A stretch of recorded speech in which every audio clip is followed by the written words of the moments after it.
we're going to be putting together the heads for a Subaru EJ257. This is for my track car. I have an earlier video of putting the block together. I didn't put the pistons in because I don't have a ring compressor at the moment. But so this will be the same sort of thing. So if you like, hit thumbs up. And if you guys like this sort of thing, hit subscribe. There should be a bit more in the future. Thanks. So it's super important that everything is clean. Really shouldn't have been using a paper towel to clean things up in the engine here because they leave behind a residue of fibers.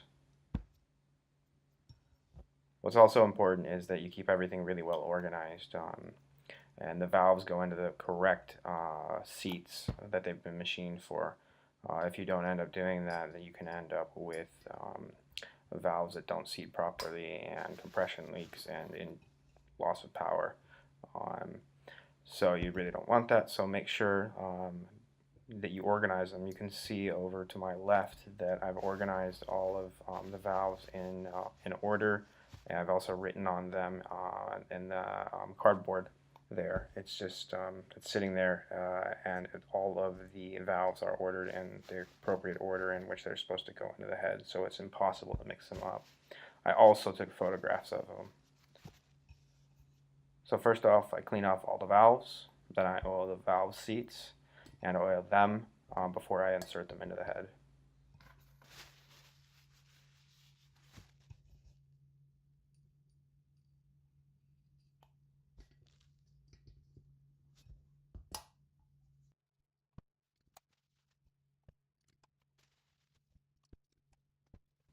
Now it's time to install the springs and retainers.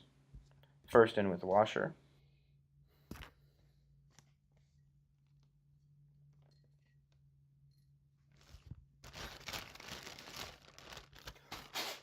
Then the spring, and finally the spring retainer. Subaru is a bit tricky when using a valve spring compressor as the heads are too wide, so you can't get the actual ring compressor or the spring compressor around them. So what you want to do is actually hang the spring compressor, the bow on it, to the front or the back of the head, and then you can actually get them off. Once you compress the spring, you have to put the spring retainer clips into the over washer, or the upper washer. And since the head is sitting at an angle, those clips want to fall off. So what I found is the best way to do it is to put a dab of thick grease. In this case, I used wheel bearing grease, and then they will actually stick on there so that they don't go flying off when you release them.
Okay, so all the valves are in place and everything else is in place, so it's time to move on to installing the cams.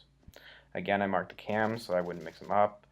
Um, but in any case, the intake cam has an I stamped into it, and the exhaust cam has an E stamped into it. So the first order of business is to clean everything off and oil up the cam journals and bolts. There's a specific pattern to tightening the bolts, so make sure that you check your factory service manual. The larger bolts are tightened to 20 Newton meters, and the smaller ones are tightened to 10 Newton meters.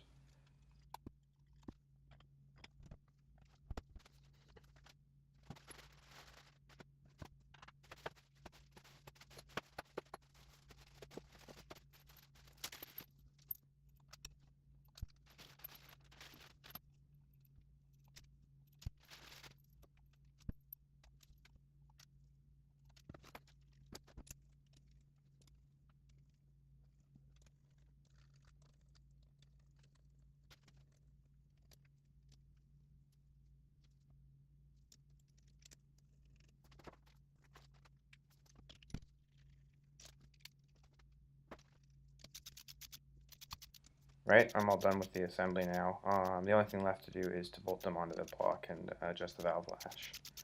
Thanks for checking out the video. I'll be doing a few more on the assembly of the rest of the engine and accessories, so if you'd like to be updated when those are uploaded, hit the subscribe button. Thanks for checking out my video.